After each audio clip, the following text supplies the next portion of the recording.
ఈ లోకంలో దేనిని బట్టి కాదు, కేవలం కేవలం కేవలం దేవుని బట్టి. మేము ఏమై ఉన్నామో కేవలం ఆయన కృపే. మీరు చూస్తున్నది, వింటున్నది ఒకప్పుడు మా స్థితి చాలా కొద్దిదే, కానీ దేవుడు ఇప్పుడు మహాభివృద్ధి కలిగించాడు. ప్రైజ్ ది లార్డ్, హల్లెలూయా.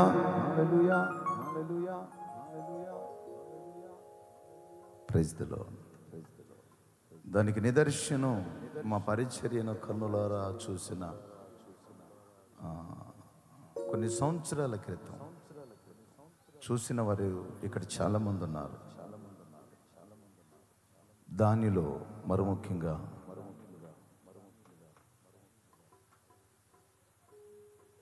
ఈరోజు మన మధ్యలో ఉన్నాడు, సేవ చేస్తున్నాడు. విజయవాడ ప్రాంతంలో ప్రక్షాళని చాలామందికి తెలిసే ఉండొచ్చు. నన్ను ఒకసారి స్టేజ్ మీద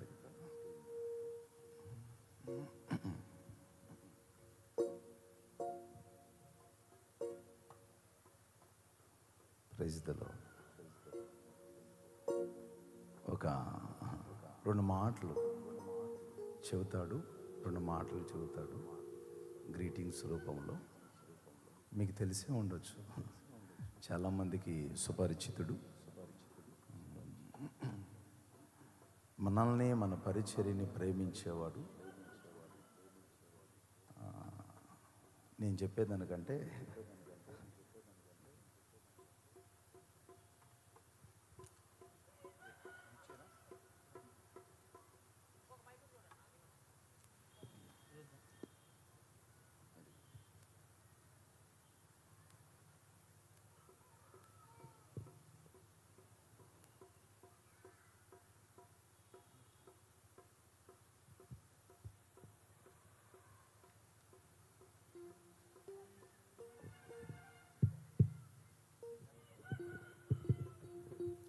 దేవునికి స్తోత్రం,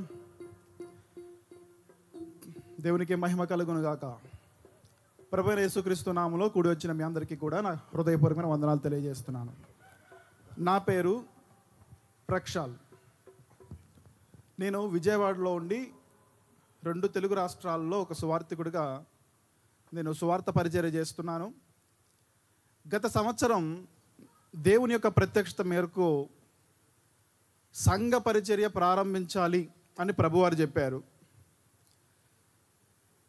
నేను చాలామందితో పనిచేశాను, సువార్త పనిచేశాను. కాబట్టి ఏ సంఘం ద్వారా మరి నేను పరిచర్య చేయాలనేది వాస్తవానికి నేను ఇష్టపడను. అందరితో సహవాసంతో ఉంటాను, కానీ పలానా మినిస్ట్రీ తరపున వర్క్ చేయడానికి నేను ఎప్పుడు కూడా ఇష్టపడను అన్నమాట. కానీ దేవుడు చెప్పాడు, నువ్వు కలిసి పని చేయాలి అని. నేను ప్రార్థన చేశాను చాలా కాలం, ఎవరితో అని. సుమారు 11 సంవత్సరాల క్రితం ఒక మామూలు సెక్యూరిటీ జాబ్ చేసుకుంటూ, అప్పుడే యేసుక్రీస్తు వారే నిజమైన దేవుడు అని సత్యాన్వేషణ ద్వారా తెలుసుకొని ప్రభువునందు మరింతగా ఎదుగుతున్న సమయం. ఆ సమయంలో మరి పాస్టర్ శద్రక్ గారు పరిచయం అయ్యారు, మా మేనత్త కుమారుడు హేబేల్ ద్వారా. అప్పుడు ఒక చిన్న 4 గదుల మధ్యలో ఉన్న సంఘం నా కళ్ళతో నేను చూస్తున్నాను కాబట్టి నేను చెప్పగలుగుతున్నాను. ఉపవాస ప్రార్థనలు అంటే, సంపూర్ణ ఉపవాస ప్రార్థన అంటే కూడా నాకు తెలియని రోజులు అవి.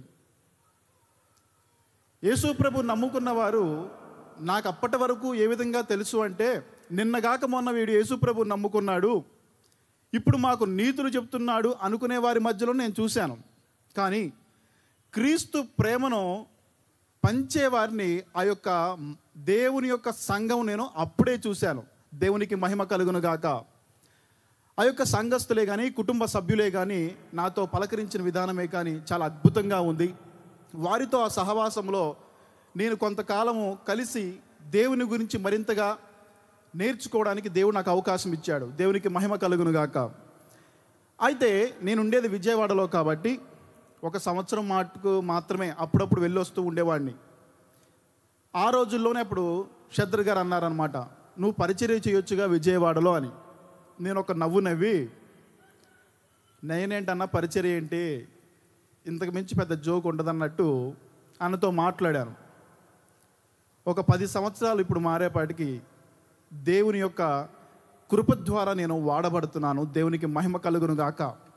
దేవుని ఆత్మతో నడిపించబడుతున్న దైవజనుడు ఖచ్చితంగా తాను సెలవిచ్చే మాట అది జరిగి తీరుతుంది. దేవునికి మహిమ కలుగును గాక. 10 సంవత్సరాల తర్వాత నేను ప్రార్థిస్తున్నప్పుడు అనేకమైన సంస్థల వాళ్ళు నేను ఇండివిజువల్గా పనిచేస్తున్నప్పుడు జీతాలకు నన్ను అడిగారు. నేను జీతానికి కూడా ఎక్కడ సేవ చేయనన్నమాట, ఎవరి దగ్గర కూడా. అలాంటి సమయంలో దేవుడు కృపాసన మినిస్ట్రీస్ చూపించి మరలా 11 సంవత్సరాలకు వెనక్కి వెళ్ళి, ఎక్కడైతే నీవు నా ప్రేమను రుచి చూచావో అదే సంఘము ద్వారా నీవు పరిచర్య చేయాలి, నా ప్రేమను అనేక మందికి పంచాలని దేవుడు చెప్పాడు. దేవునికి మహిమ కలుగునుగాక. ఆ 4 గదుల మధ్యలో నేను ఏదైతే ఆ చిన్న సంఘమును చూశానో, నేడు మీ అందరూ కూడా చాలామంది యూట్యూబ్ ద్వారా చూస్తున్నారు. మరి కొంతమంది అక్కడ తెలంగాణలోను, అదేవిధంగా ఇక్కడ ఆంధ్రాలోను విస్తరించబడుతున్న పరిచర్యలు ఈరోజు మీరు చూస్తున్నారు. దేవునికి స్తోత్రం. అయితే ఆరంభము కొంచెం నుండి నమ్మకంగా ఉండడం మాత్రమే కాదు, క్రీస్తు ప్రేమను పంచడంలో వాక్యానుసారమైన జీవితాలు కలిగి ఉన్నారు. కాబట్టి దేవుడు నేడు ఈ విధంగా ఆశీర్వదించడం జరిగింది. దేవునికి మహిమ. అప్పటి నుండి నేను మరి షద్దర్ గారికి కాల్ చేసి అన్న ఇలాగా ప్రభువారు నాకు ప్రత్యక్షత ఇచ్చారు, ఇక నుండి నేను మీతో కలిసి దేవుని పని చేస్తానని చెప్పినప్పుడు అన్న ఎంతో సంతోషంగా నన్ను రిసీవ్ చేసుకోవడం జరిగింది. అప్పటి నుంచి నేను విజయవాడలోనే పరిచర్య ప్రారంభించాను. దేవుడు నన్ను ప్రత్యేకంగా ముస్లిం సహోదరులకు సహోదరులకు ఆ ఇస్లాం కమ్యూనిటీకి ప్రత్యేకంగా సువార్త ప్రకటించడానికి మరి నాకు ఆజ్ఞాపించారు. దేవుని యొక్క కృపను బట్టి మీరందరూ కూడా మా పరిచర్యల కొరకు ప్రార్థన చేయాలి మనవి. దేవునికి స్తోత్రం.